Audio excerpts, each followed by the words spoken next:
What's up, party people? My name is Sunny Ray. This is the Sunny Ray Show.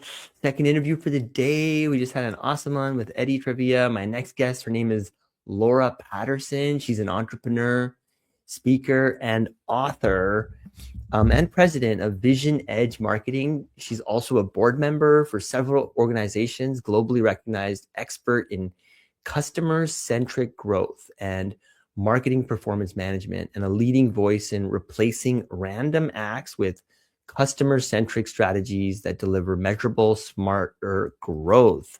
How you doing, Laura? Good morning. Thank you for having me, Sunny. Yeah, it's great to have you here. Yeah, it's marketing is just like one of those things, no? Especially for like I find I deal with a lot of technical founders, and it's such an enigma. It feels like I don't know, a bit of a black box. So I'm interested to, take this like customer centric approach towards marketing. But where are you calling in from today? Austin, Texas.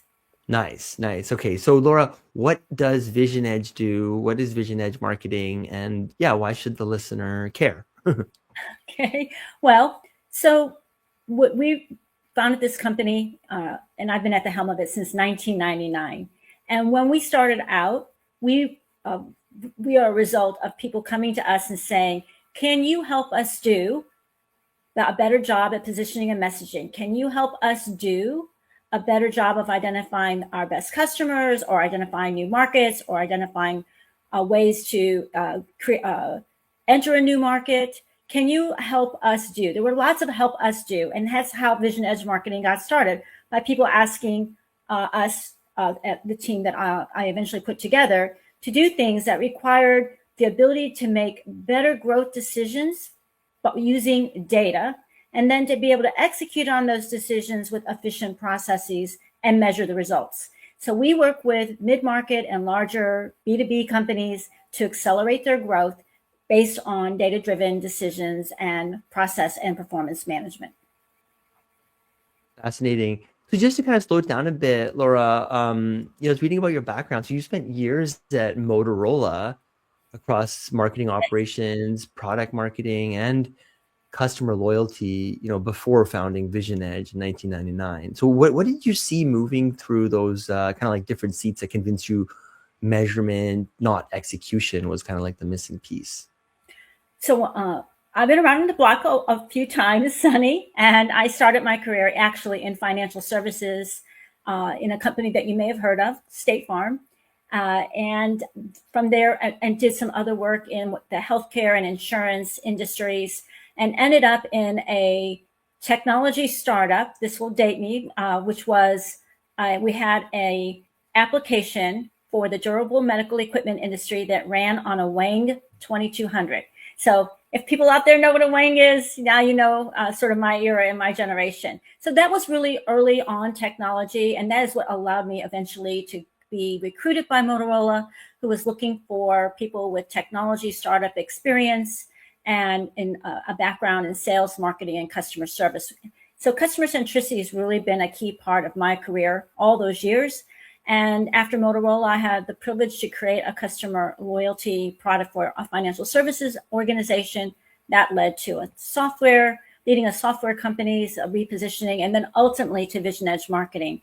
So a common thread for me and for the people that have been part of Vision Edge Marketing is the idea that of customer centricity, that if you create customer value, you will create enterprise value. That's basically a guiding principle of our firm. I love that. That really resonates. So what was the actual moment you decided to leave Motorola and start Vision Edge? Like, was there a specific project or conversation that tipped it, or was it more of a slow build? Well, I didn't initially go straight from leaving Motorola to Vision Edge Marketing. I Hmm. actually had some time in between with this software company for a couple of years, and with this Got it. financial services company project. Uh, Leaving Motorola really had a lot to do with the fact that I was in an amazing role and had the most remarkable ride. Which really was a terrific company. It's really sad to see where it is today, because it really is an entity like what I was part of doesn't exist any longer. And part of my job was to work directly with a lot of our primary and very important customers. And in working with those customers and helping them be successful, I could see that we had some challenges. In Can you close the door? Oh, sorry, Laura. I was just asking my daughter. Can you close the door here, sweetie? Sorry, Laura. I thought I was no muted. worries. Um, Keep going. anyway, the bottom line being, I recognized that there were some challenges, and when the opportunity came for something different, I took that opportunity, and it's been great because it allowed me to really think deeply about customer centricity, about customer acquisition, about customer retention, about creating customer loyalty, about developing and what it means to have moments of truth in the customer experience. And so that allowed me to do all of that. And it set me up very well to be at the helm of VisionEdge Marketing. That's super interesting. Laura, you also, you've talked about companies being stuck in what you call random acts of marketing. When did you first notice that pattern, and what does it actually look like inside of a company that's kind of living it? It's not just random acts of marketing. Companies have random acts everywhere. Random acts of selling. I'll give you some examples in a moment. Random acts of process, random acts of customer service. Random acts run rampant inside many organizations, and they often cost organizations a $500,000 or more dollars a year. It's a big amount of money. Plus, it stalls growth. So let me give you a couple of examples. So let's say I have this colleague who runs a company, and he had an opportunity through the Chamber of Commerce to underwrite an event. And he was very excited about this opportunity to underwrite an event. Now, his company doesn't really do any work in the community that he is in. That's not where his customers are. But we were having a conversation, and he was so excited. He had come back after that meeting to tell his salespeople and his marketing people all about this event opportunity, which was going to occur in about less than 90 days. So there was going to be a tremendous amount of work. And they weren't very excited about this event. And so he said, I'm kind of confused. It seemed like a really good opportunity. And I said, seems to me like a random act. Let's talk about it, right? Because how does this tie in to the outcomes you and your team are trying to achieve by the end of the year? How does this help you move the ball down the field for the things that are important to your company and to your customers?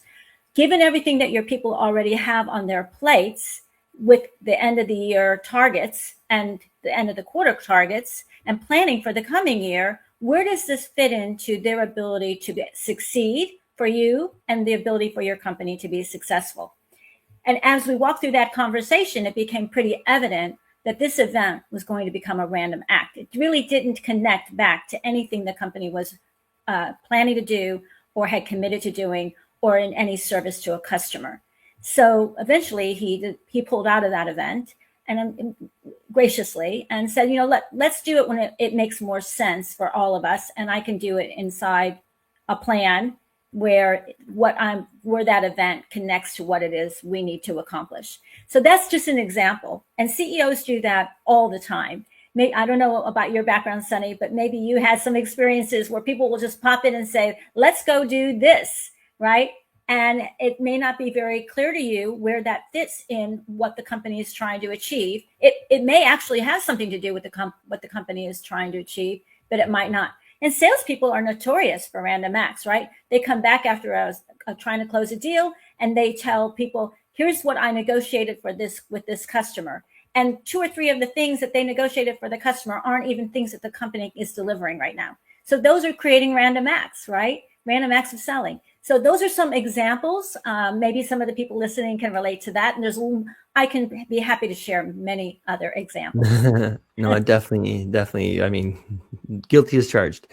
So, building a growth strategy firm in 1999 meant selling companies on an idea, right? Like measurement discipline that I guess a lot of marketing departments weren't even asking for yet. How did you convince those early clients to buy in?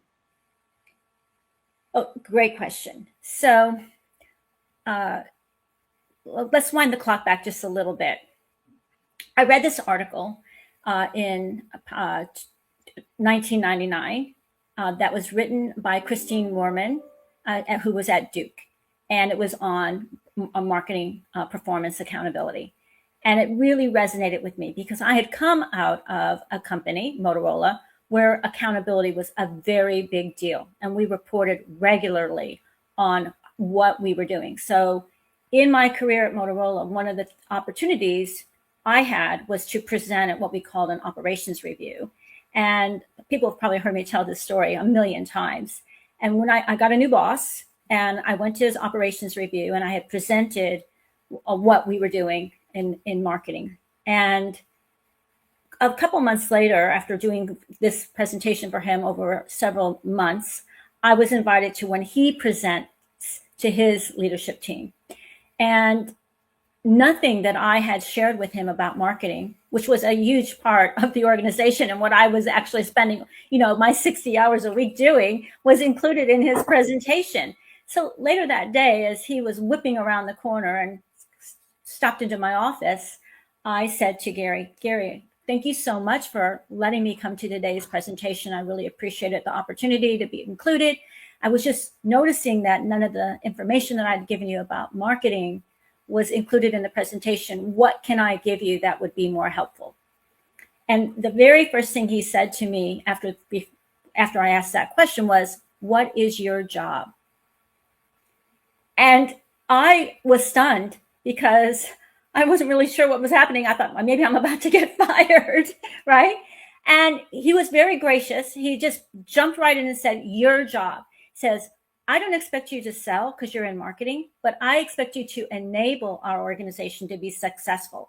Here are things I do expect. I expect to know how many ROMCOs have gone out from marketing. I expect to know how many emulation boards have gone out as a result of marketing. I expect to know how many simulation boards have gone out as a result of marketing.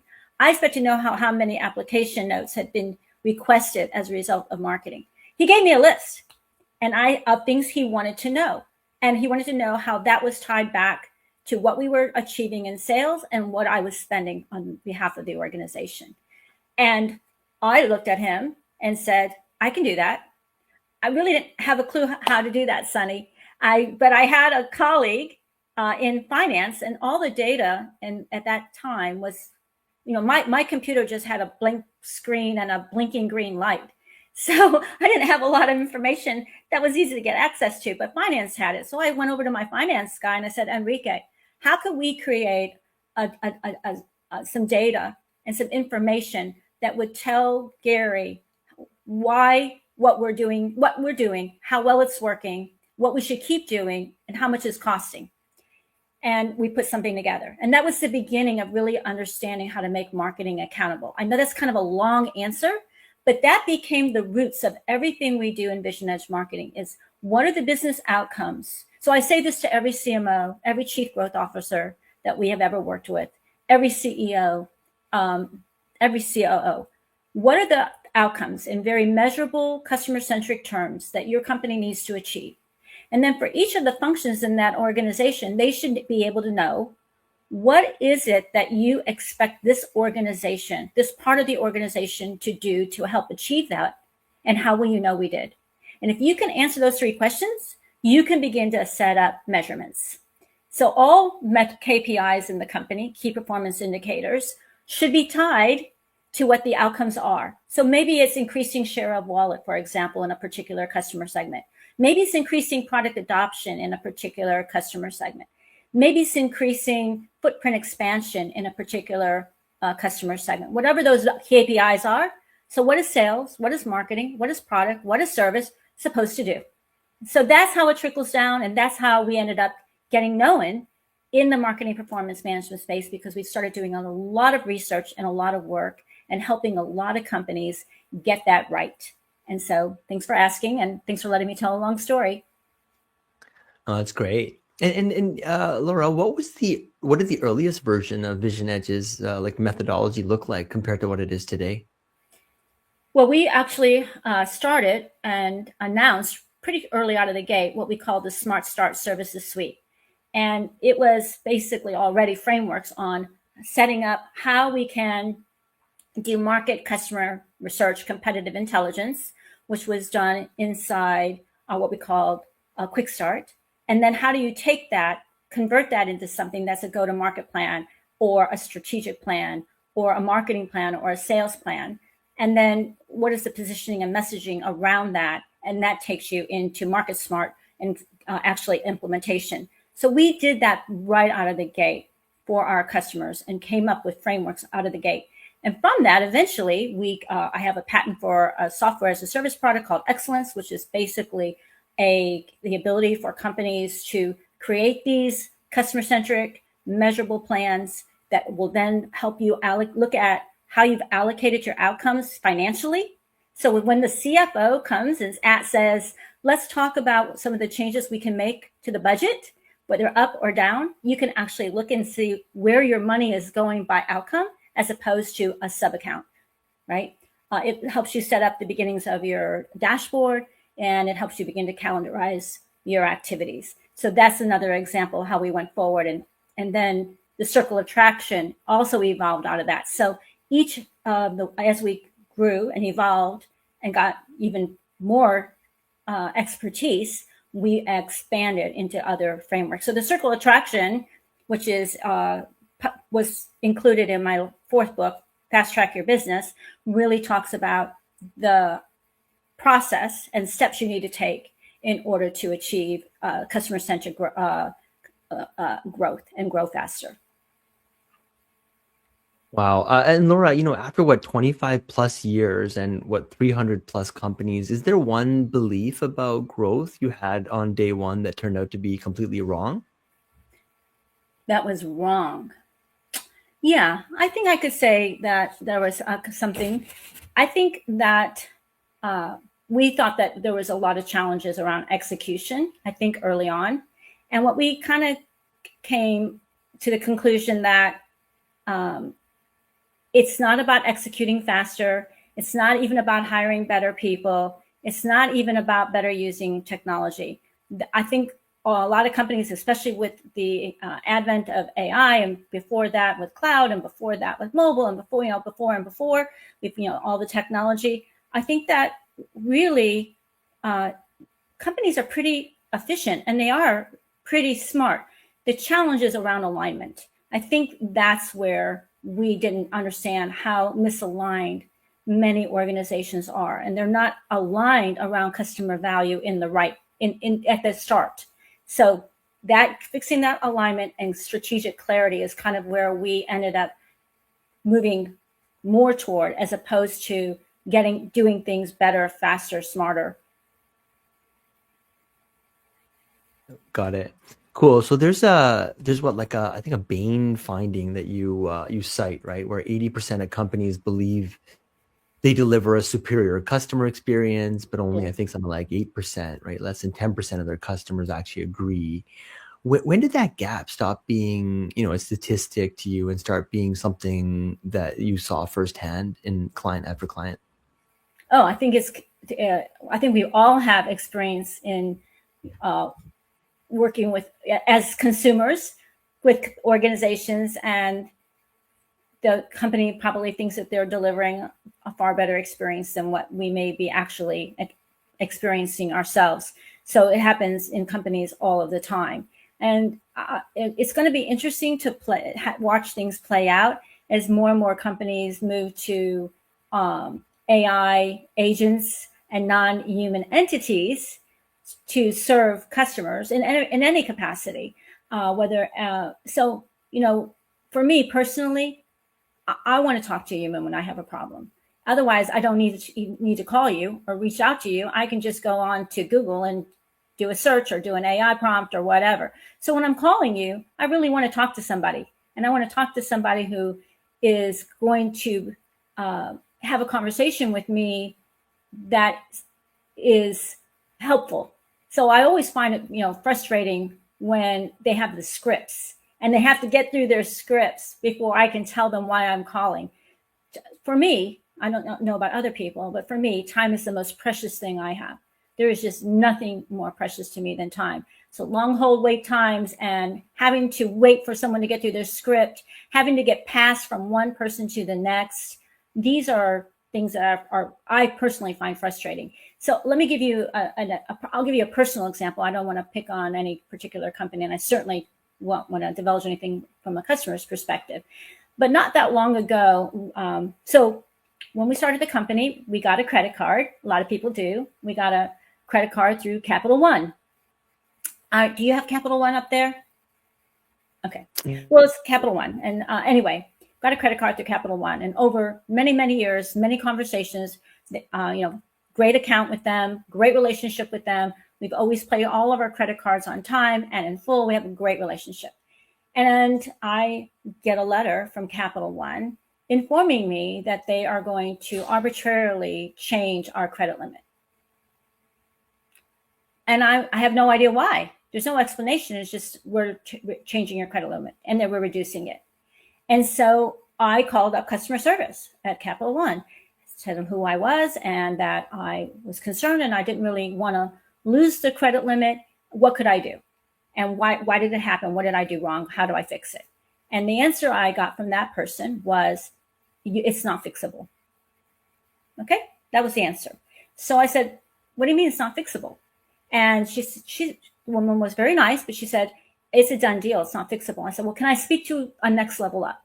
And it took forever for her to agree to let me talk to somebody. She was afraid to let me talk to somebody because it might look badly for her, right?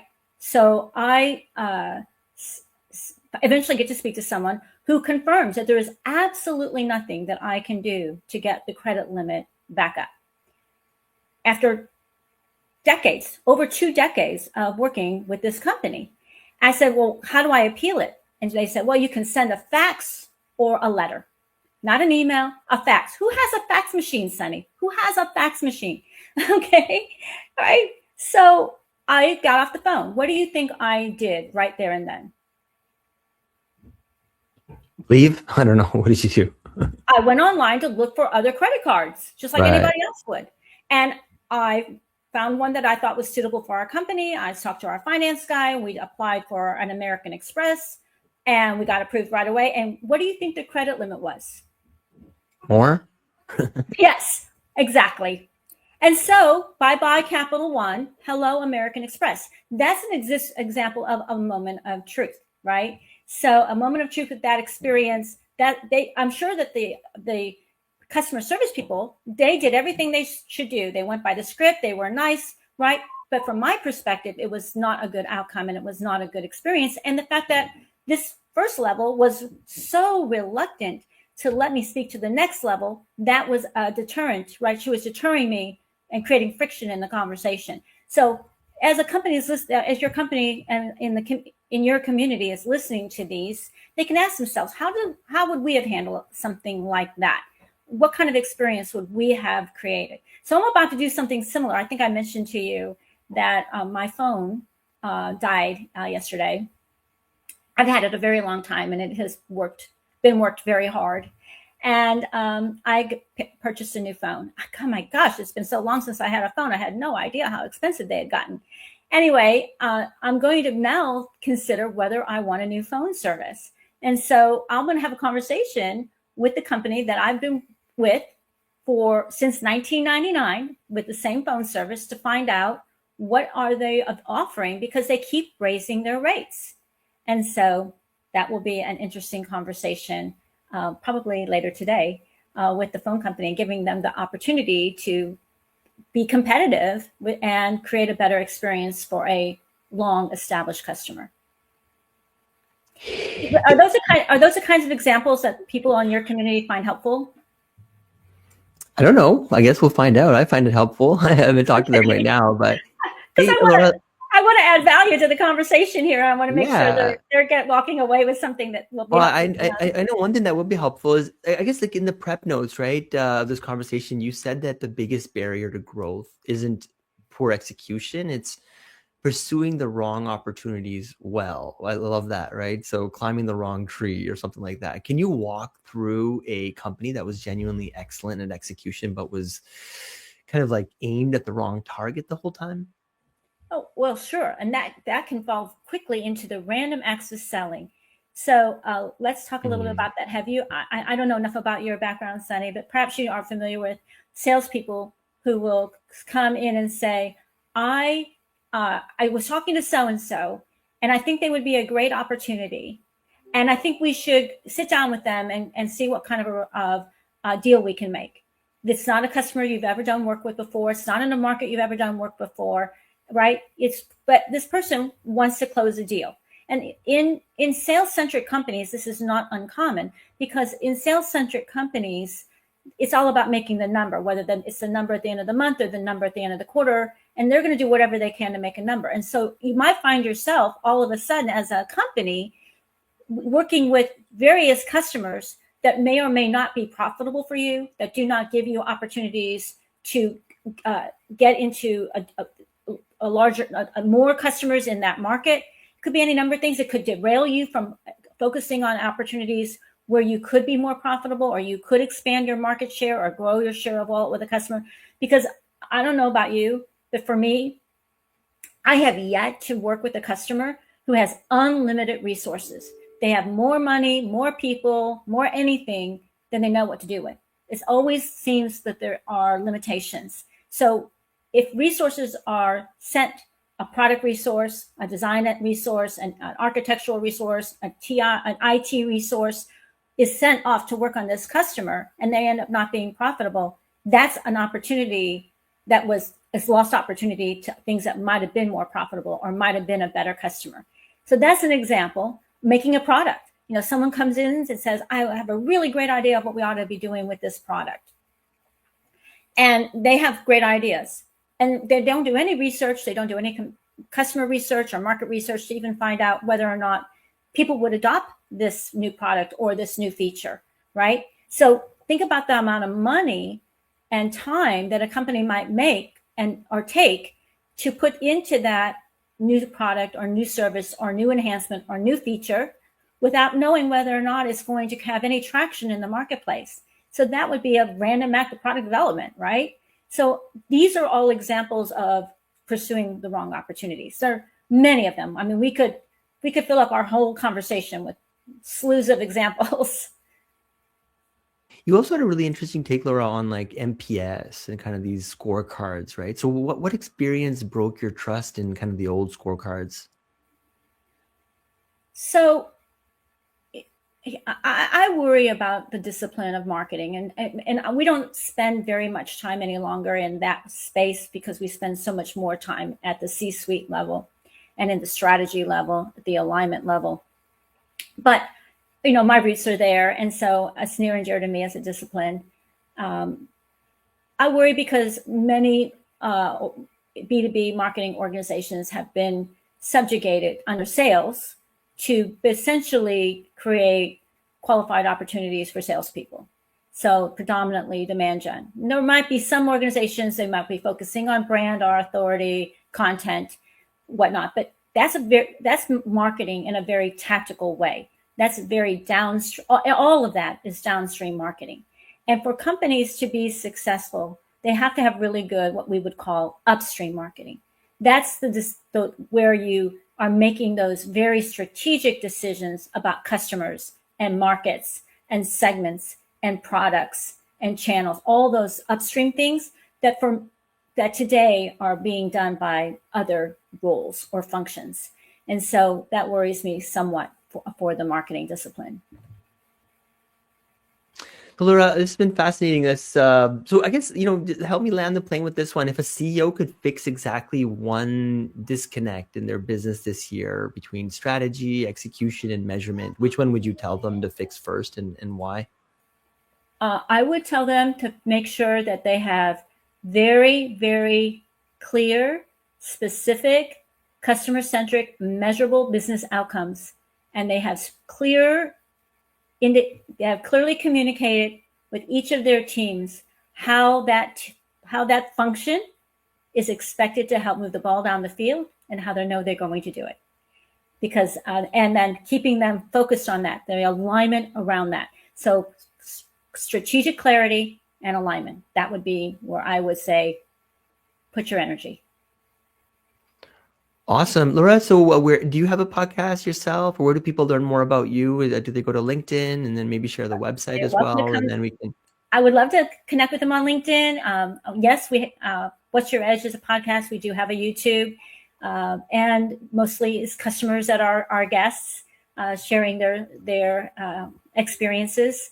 And you're welcome to come to VisionEdgeMarketing.com. You can reach me at Laura P at VisionEdgeMarketing.com, or check out my personal website at laurapatterson.co. Awesome. Laura, hang out for 1 minute. I'm going to bring this stream to an end. Thank you all for tuning in. Until next time. Cheers. Thank you so much, Sunny, for having me.